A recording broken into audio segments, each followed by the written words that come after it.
রাজ্যসভার প্রাক্তন সাংসদ কেডি সিং এর বিরুদ্ধে নতুন মামলা দায়ের করল সিবিআই। উত্তরপ্রদেশের ভাদোহিতে প্রতারণার অভিযোগে প্রাক্তন সাংসদ কেডি সিং ছাড়াও আরো 6 জনের বিরুদ্ধে মামলা দায়ের করা হয়েছে। সূত্রের খবর, সিবিআই স্ক্যানারে রয়েছে কেডি সিং এর সংস্থা অ্যালকেমিস্ট ইনফ্রা রিয়েলিটি লিমিটেড ও অ্যালকেমিস্ট টাউনশিপ লিমিটেড। 2021 বিধানসভা ভোটের আগে ইডির হাতে গ্রেফতার হন প্রাক্তন তৃণমূল সাংসদ কেডি সিং। কেন্দ্রীয় সংস্থা ইডি সূত্রে দাবি, কেডি সিং যে সংস্থার মালিক সেই অ্যালকেমিস্টের একটি সংস্থা বিভিন্ন বেআইনি স্কিম দেখিয়ে বাজার থেকে প্রায় 1900 কোটি টাকা তুলেছে। এর মধ্যে 150 থেকে 200 কোটি টাকার হিসেব মেলেনি। কেডি সিং 1988 সালে চণ্ডীগড়ে টার্বো নামে একটি সংস্থা খোলেন। 2004 সালে এই সংস্থার নাম পরিবর্তন করে নাম রাখা হয় অ্যালকেমিস্ট। ধীরে ধীরে health care, pharmaceuticals, food processing, real estate, infrastructure ব্যবসায় পা রাখেন কেডি সিং।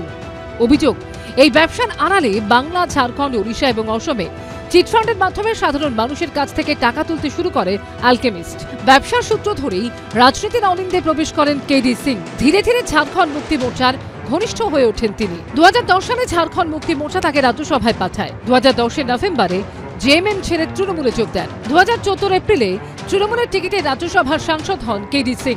2 বছর পর অর্থাৎ 2016 সালে বিধানসভা ভোটের আগে রাজ্যে তোলপাড় ফেলে দিয়েছিল নারদকাণ্ড। সেই ঘটনায় উঠে আসে কেডি সিং এর নাম। তাকে জিজ্ঞাসাবাদ করে সিবিআই। এবার সিবিআই এর করা নতুন মামলায় ফের শিরোনামে কেডি সিং এর নাম। কেডি সিং তো তৃণমূলের প্রাক্তন রাজ্যসভার সাংসদ, তো তাকে তৃণমূল টিকিট দিয়েছিল। এরকম প্রচুর মানুষকে তৃণমূল কংগ্রেস টিকিট দেয়। আমরা বাংলায় শুনেছি রতনে রতন চেনে, বাকির লাইনটা আপনারা জানেন। তো পুরো আইন বা তদন্তের বিষয়, সমস্ত নথিপত্র বিষয়গুলো না দেখে দুম করে মন্তব্য করা মুশকিল। রাজনৈতিক প্রতিহিংসা কিনা দেখতে হবে। আবার যদি কোথাও কোনো মামলার গ্রাউন্ড থাকে তাহলে সেটা মামলার বিষয়। এটা যার বিরুদ্ধে হয়েছে তিনি বা তার আইনজীবীরাই বলতে পারবেন, আমি কোনো মন্তব্য করব না। সব মিলিয়ে ফের তৃণমূলের রাজ্যসভার প্রাক্তন সাংসদের নামে প্রতারণার নতুন মামলা ঘিরে তুঙ্গে রাজনৈতিক চাপানুতর। শিবাশিস মৌলিক ও অনির্বাণ বিশ্বাসের রিপোর্ট, এবিপি আনন্দ।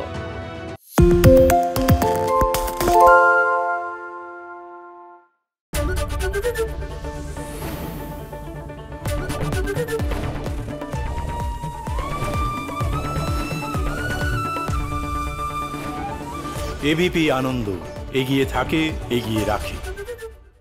সত্য অন্তহীন, সত্যের খোঁজও তাই। সত্য সন্ধানে তাই আমরা অক্লান্ত, অকুতভয়। এবিপি আনন্দ নতুন ভাবনার প্রতীক, যা মনে মুক্ত, তথ্যে যুক্ত এবং যাবতীয় সীমানার বাঁধন থেকে মুক্ত। সীমা না শব্দটির মধ্যে লুকিয়ে আছে মানা শব্দটি, যেন চোখ রাঙানি এক অদৃশ্য বেড়াজাল, যা আটকে রাখে আমাদের এক ছোট্ট গণ্ডির মধ্যে।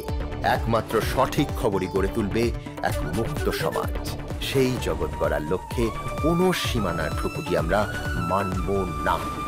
এবিপি আনন্দ, এগিয়ে থাকে, এগিয়ে রাখে।